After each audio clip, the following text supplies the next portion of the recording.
ये हमारे गुरु घराने का प्रसाद है। कवि हृदय, कवि सम्राट, परम पूज्य स्वर्गीय चंद्रिका गुरु जी के लिखल गीत बा। ए मन दू चार ठे बात भी लिखले हुए, बढ़िया बात है। आवा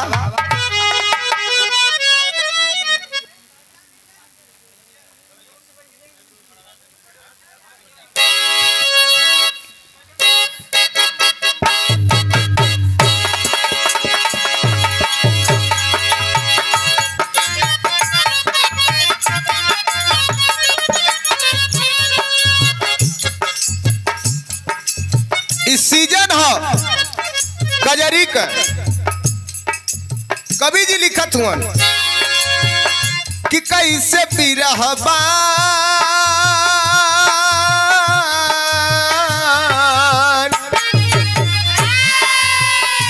कैसे बिरहबान सा बिरही मियाना, कैसे बिरहबान सा बिरह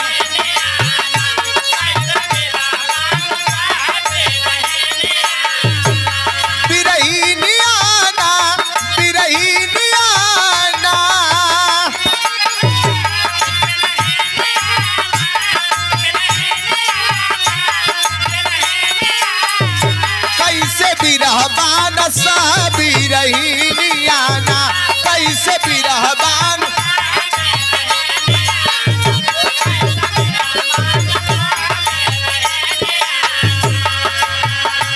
कैसे बिरहबान सह बिरहिनिया ना। पहला प्रमाण का राम से जुदा हो सीता,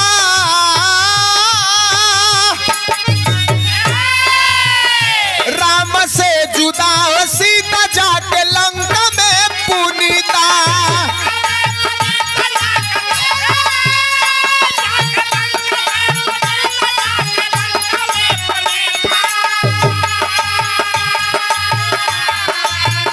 नाथ भी न बनी, नाथ भी न बनी बीरही भवानी आना, नाथ भी न बनी बीरही।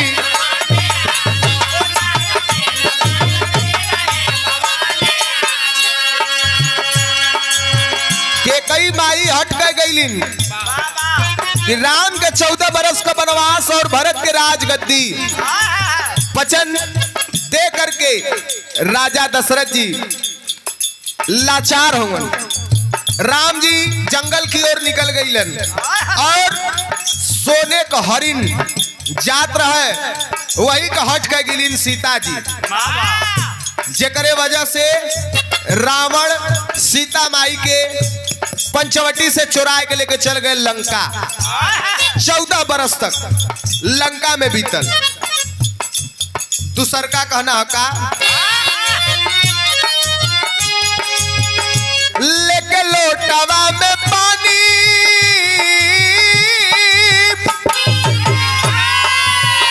लेके लोटावा में पानी जो है उर्मिला सयानी।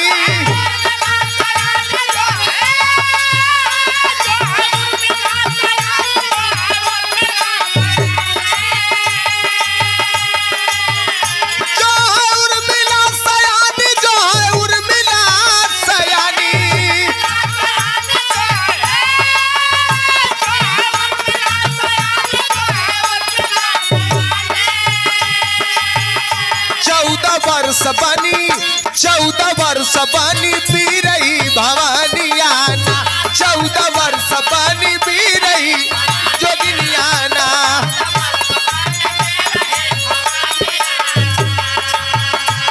जौने समय राम जी घर से निकले लगलन अयोध्या से, तो भगवान के साथ में लक्ष्मण जी अपने स्वेच्छा से जंगल जाए के लिए स्वीकार कैलन और माता सीता जी जंगल जाए लगलन और लोटा का पानी लेके दौड़ल अइलिन उर्मिला जी, लक्ष्मण जी का पत्नी। पनिया थमौला चाहथिन, तबले लक्ष्मण जी कहलन ऐसे खड़ा रहा, हम जाती है भैया के साथे 14 वर्ष तक, 14 बरस के बाद ही आई। पानी लेके 14 वर्ष तक बिरहीन जोगिन बन करके इंतजार कैले। और कहना है का साधे भरथरी जी जोग, साधे भरथरी जी जोग भोग श्याम देई भोग।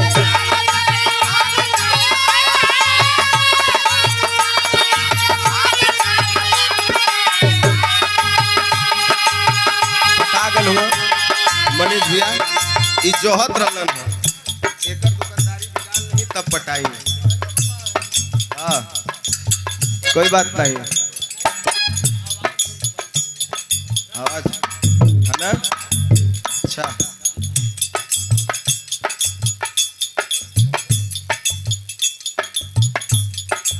रुको,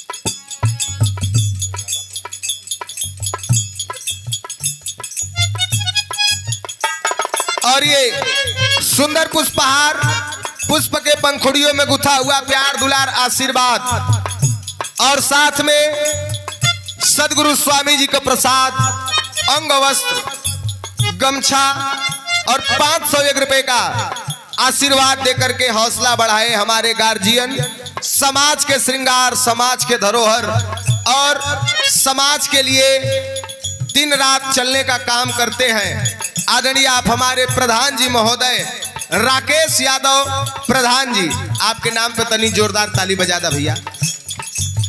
और साथ में 101 रुपए का आशीर्वाद आदरणीय आप राजेश भैया टेलर, आपकी ओर से बहुत बहुत प्रणाम, उपस्थित जनता का प्रणाम, आशीर्वाद के इच्छाता जिंदगी रहे।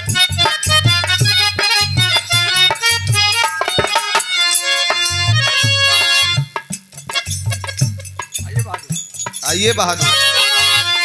साधे भरथरी जी जोग भोग श्याम देई भोग,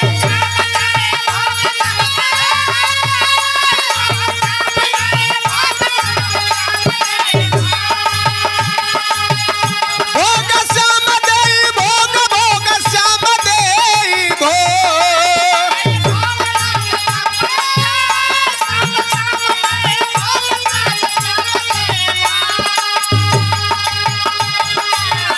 ना सुहाग रात भइली मिलनिया, ना सुहाग रात भइली।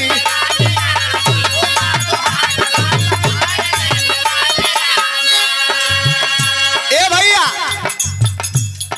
भरथरी जी जोग सधावे से पहले श्याम देई के साथे शादी भयल रहल, और जब वही शादी के बाद मनीष भैया सुहाग रात वाली दिन आवेले, इस सबके जीवन में एक बार आवेले।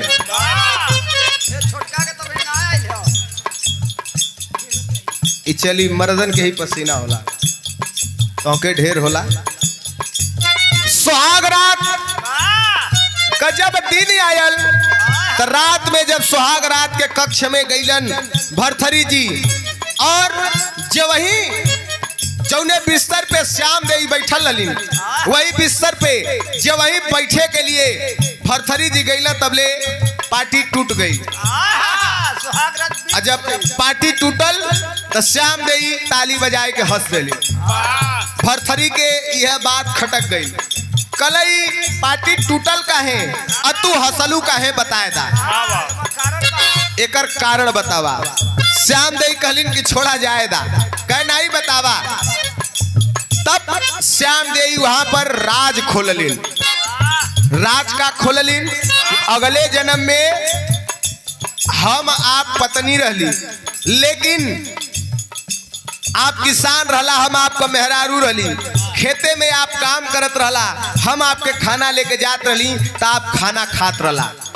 एक दिन लइकवा परेशान करत रहल, खानवा ले जाए में हमके देरी हो गल, लइकवा सूत गयल, हम यहर से खाना लेके हम दूसरे रास्ते जात हई, आप भूख से व्याकुल दूसरे रास्ते घरे चली अइला। और जब घरे अइला तो एक ठे कटोरिया रहल, तो हम सोचली कि लइकवा उठी तो दूध बदे रोई, तो हम अपने स्तन का दूध निकाल के उ कटोरी में रख के ऊपर 2 ठो रोटी रख के टांग पे टांग के चल गली कि लइकवा उठी तो खाए ले। लेकिन आप दूसरे रास्ते अइला, अब भूख से व्याकुल रहला, कुछ ना पौला, काहे से खाना कुल लेके हम चल गली। तो आप के वही कटोरी का दूध और रोटी जब देखला उतार ले हला, और जब तक हम घरे अइली तब तक आप रोटिया या दूधवा सान के खा लेला। तो हम आपका पत्नी रहली, लेकिन जब आप हमार दूध खा लेला तब नाते में अब हम तोहार माई हो गई। यही से ही पार्टी टूटल है कि बेटावा माई के संगे कैसे सुहाग रात मनाई। अब कुल सिस्टम खत्म हो गया है।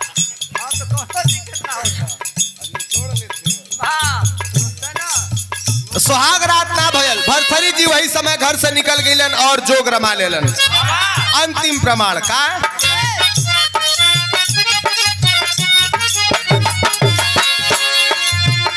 देखे दुष्यंत अंगूठी, देखे दुष्यंत अंगूठी गईला शकुंतला के भूली।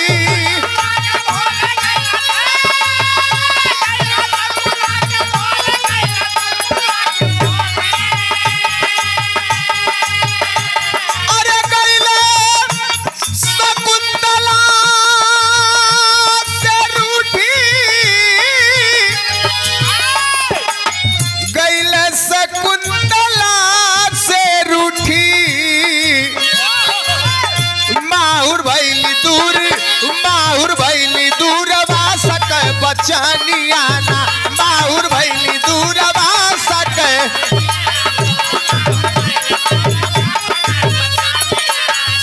ए भैया, शकुंतला और दुष्यंत जी एक दूसरे से बड़ा प्रेम करत रहलन। अंगूठी शकुंतला के पहना देले रहलन, बियाह करके चल गईलन अपने राज्य में, और जाए के वहीं पे शकुंतला के बारे में दुष्यंत जी सोचत रहलन। और तब तक दुर्वासा ऋषि आ गईलन, काफी देर तक खड़ा रहलन लेकिन ना देखलन दुष्यंत जी।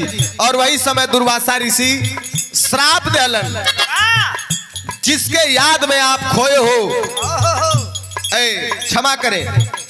शकुंतला उ अंगूठिया के देख के सोचत रहलिन, याद करत रहलिन, तब तक दुर्वासा ऋषि आ गईलन। शकुंतला ना ध्यान देलिन तो दुर्वासा ऋषि श्राप देलन कि जिसकी याद में खोई हो तुमको वो भूल जाएगा।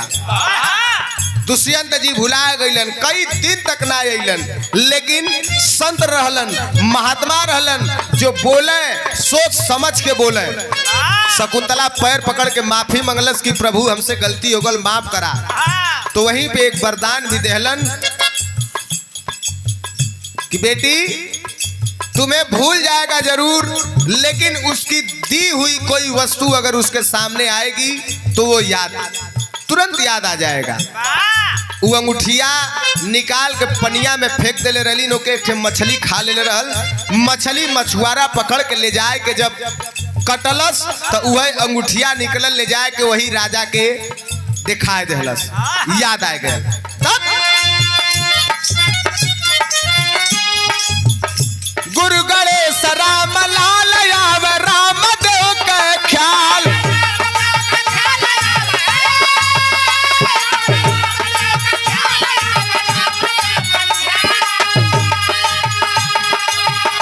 आवे राम देव के ख्याल, आवे राम देव के ख्याल।